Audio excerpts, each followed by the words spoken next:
Hi guys, back with me again in this channel. On today's tutorial, I'm gonna show you how you can export the CapCut videos to camera roll or to your gallery.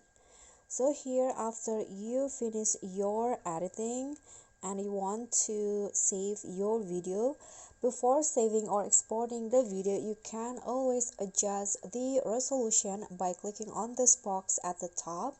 So here there are three settings that you can adjust. The first one is resolution or the quality of the video. You can adjust it from 480 into 4K, and then also the frame rate here you can adjust it, and the last one is the code rate. And after you finish to export, you can just click on this arrow at the top. So when you click on that, CapCut will exporting the projects.